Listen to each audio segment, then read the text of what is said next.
Dalam hidup ini kita pasti mengalami kehilangan, tapi jangan sesedih itu. Karena apapun yang hadir dan pergi dalam hidup kita sudah dijatah oleh Allah.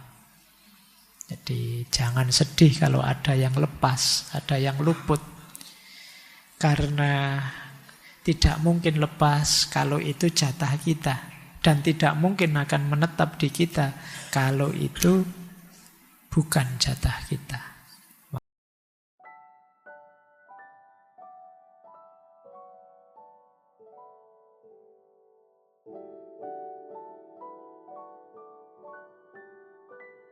Sekarang ke tasawuf. Kalau ini sih konsepnya kalian paham ya. Meningkatkan resiliensi khas tasawuf.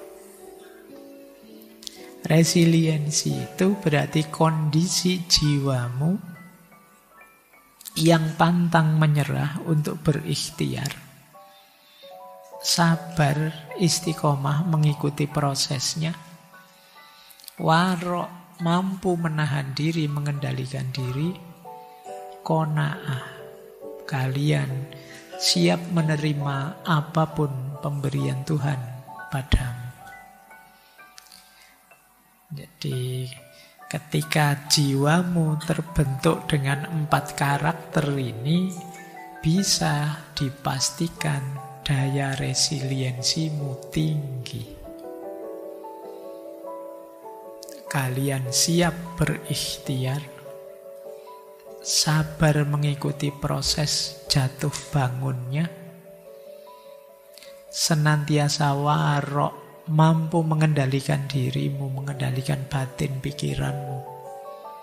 Ya kalau dalam konteks agama, tidak sampai terjatuh pada hal-hal yang dilarang. Kemaksiatan, dosa kecil maupun dosa besar. Dan qanaah. Qanaah itu jiwamu yang ridho dengan apapun jatah pemberiannya Allah. Nah, kalau kondisinya sudah seperti ini,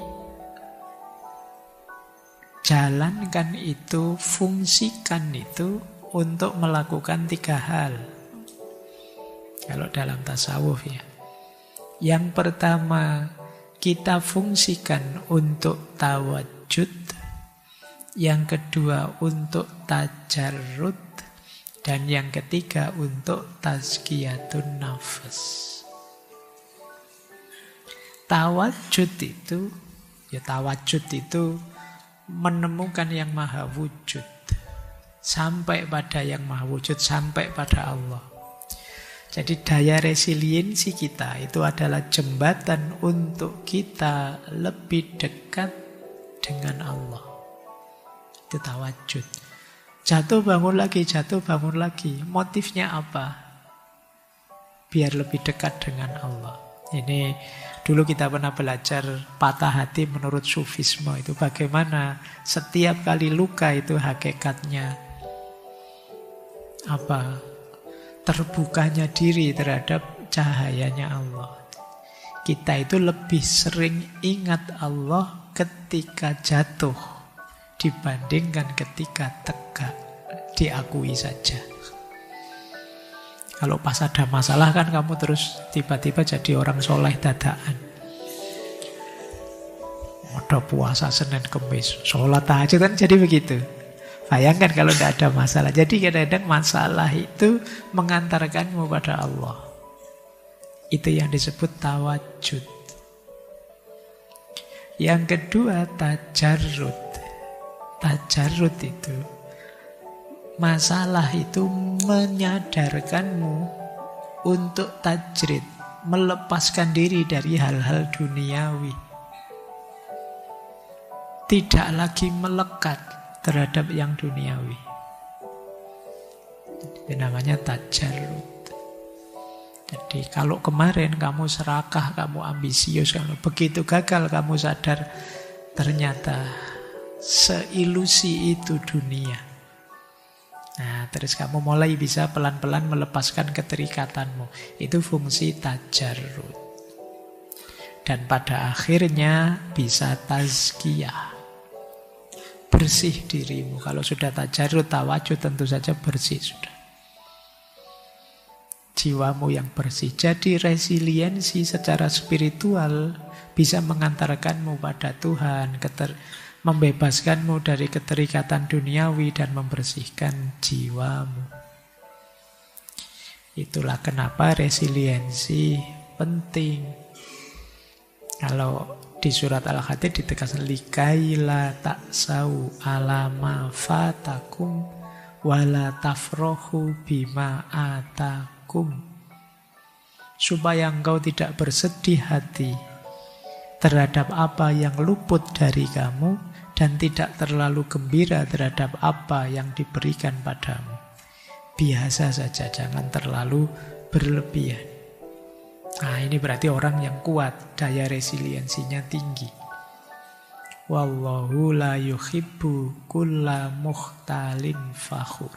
Dan Allah tidak mencintai setiap orang yang sombong lagi membanggakan dirinya. Ada satu peribahasa menarik dalam bahasa Arab ya. La tahzan ala ma fataka fa inna ma fataka lam yakun liyusibaka. Jangan bersedih atas apa yang luput darimu, karena apa yang luput darimu memang bukan ditakdirkan untukmu. Ini boleh dibikin spanduk bagi yang patah hati. Nah, ya. Iyalah. Dalam hidup ini kita pasti mengalami kehilangan, tapi jangan sesedih itu. Karena apapun yang hadir dan pergi dalam hidup kita sudah dijatah oleh Allah. Jadi jangan sedih kalau ada yang lepas, ada yang luput. Karena tidak mungkin lepas kalau itu jatah kita. Dan tidak mungkin akan menetap di kita kalau itu bukan jatah kita. Maka fa inna ma fataka lam yakun liyusibaka. Sesungguhnya apa yang menimpamu adalah tidak apa yang luput darimu berarti bukan sesuatu yang ditakdirkan untukmu. Ini lagi-lagi menguatkan kita ya, resiliensi. Ada kalimat menarik dalam Bhagavad Gita. Ini nasihatnya Sri Krishna pada Arjuna. Kalimatnya, hanya pada pelaksanaan engkau mempunyai hak dan tidak sama sekali pada hasilnya. Janganlah hasil dari pekerjaan itu menjadi alasanmu. Dan jangan juga engkau membiarkan dirimu tidak melaksanakan pekerjaanmu. Ini kan Arjuna sedang ragu-ragu ini. Masa saya serang? Masa saya jatuhkan?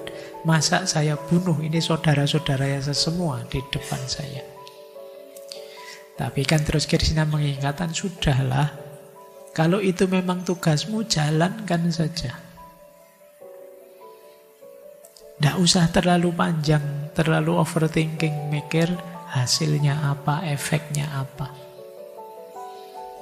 Jadi, karena apa? Karena menjalankan kewajiban itu hak kita, tapi hasilnya bukan hak kita. Jadi, hasilnya haknya Tuhan.